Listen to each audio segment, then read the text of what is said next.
Rav Nachman has explained the essential problem which he's approaching, which is the problem of the way that the world becomes sunk in this idolatry of Taivas Mammon, the desire for wealth and money. And as I said at the outset, we find in the story of the Baal Tefillah the very graphic depiction of a world that has got sunk into the Avodah Zarah of money. And Rav Nachman now in section base of this Torah says that you should know that it is through the repair of the holy bris, the holy covenant, that a person is saved from getting sucked into being attached to this dark face of the idolatry of money.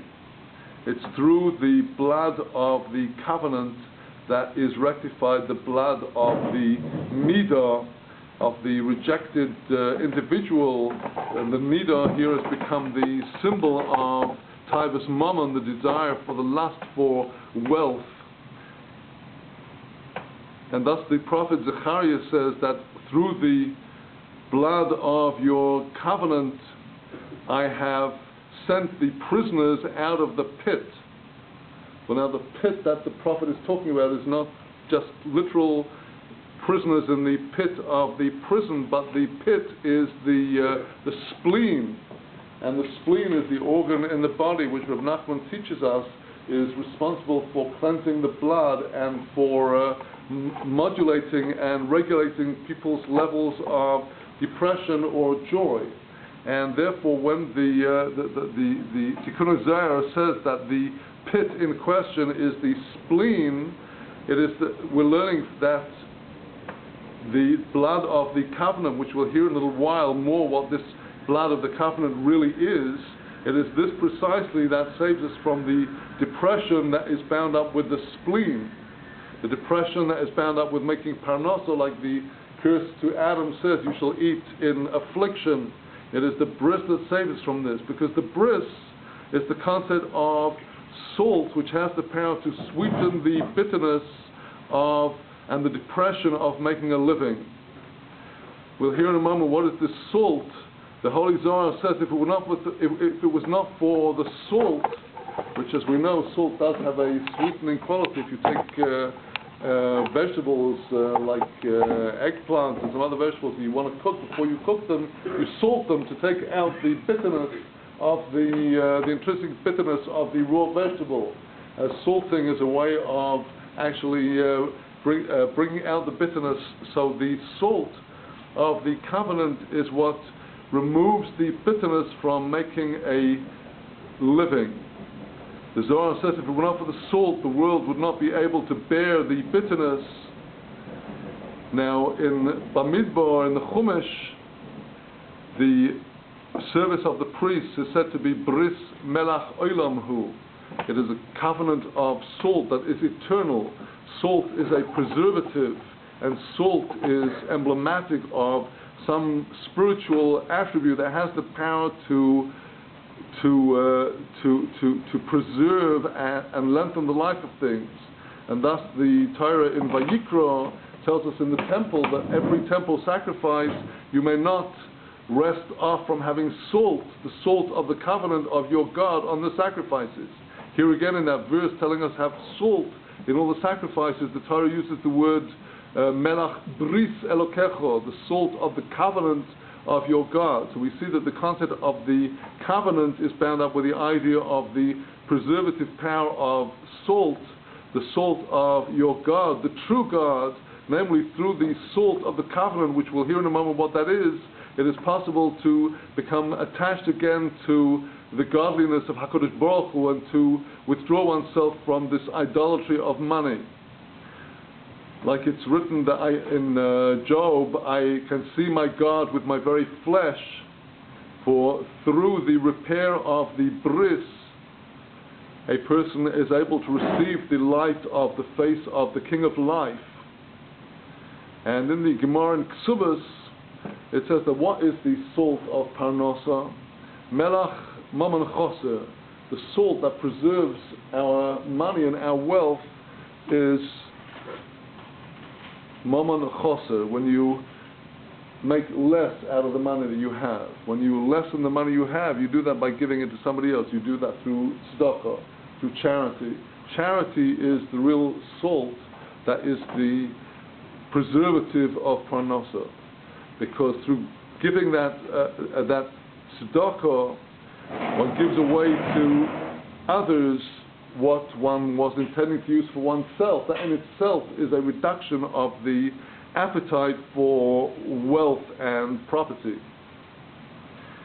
And thus the Torah, in the very climax in Devarim, the very end of the Torah, just before Moshe Rabbeinu leaves the world, he says of HaKadosh Baruch Hu, that HaKadosh Baruch Hu will drive away the enemy from your face, Vayegoresh miponecha oyev.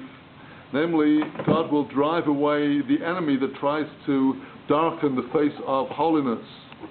And the same verse continues, Vayomer Hashmed, he said, destroy it. Here we have in the Chumash, the Chumash saying that God is destroying Avodah Zarah, destroying idolatry. Namely, he's destroying the appetite for money, because all of Israel are called tzaddikim on account of the bris, on account of the covenant.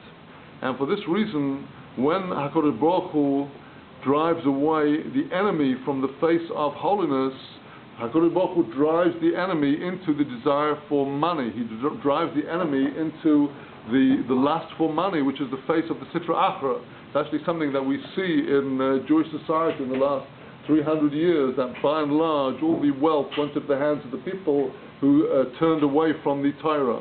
By and large, the people who turned away from the Torah did far better financially than the people who stayed loyal to the Torah. The people who stayed loyal to the Torah have been struggling under the weight of all the obligations of Jewish communities, and have been struggling to keep the Moises alive, whereas the millions and millions have been in the hands of people who have been giving them to opera houses and to all kinds of projects that have nothing to do with the Torah. And in fact, we've witnessed in the last few months how much of this has just come crashing down to the ground. So Rav Nachman says that every tzaddik, when God wants to drive away the enemies of the tzaddik, he drives them into the lust for wealth. We see this, of course, in the story of Purim, that the enemy of the tzaddik, namely Haman, was totally sunk in Taivas Mammon, because the tzaddik himself is a walking covenant. The tzaddik is the Bris Olam, the eternal covenant, and this enemy of the tzaddik who takes issue with the tzaddik, who goes into opposition against the tzaddik, he therefore has no salt to sweeten his own bitterness. Since the tzaddik is the Bris Melech Olam, the eternal covenant of salt, then the opponent of the tzaddik, the person who rejects the tzaddik, has nothing to sweeten the bitterness of his life, because it is the salt that preserves the true parnos of holiness. For when a person gives up their money for tzedakah, then their money is protected through this salt of the covenant. And we see that on the side of holiness, Zevulun, who was the tribe that loved Yisachar, and Zevulun, who went out to work in order to maintain and support Yisachar in his Torah studies of Zevulun, it says, Smach Zevulun. When Zevulun goes out, it was with joy, because Zevulun is the very opposite of the depression associated with unholy pursuit of wealth. With Zevulun, it was the satisfaction of Simcha. And now Rav Nachman discusses the whole episode in the book of Joshua, where the spies, Pinchas and Kolev, come to Jericho as spies, and they're taken in by Rachav. And Rachav, the Zaina, when she realizes that he has these two tzaddikim there, and she realizes that Israel is going to win and that the Canaanites are going to lose, she wants to convert, and she asks for a sign of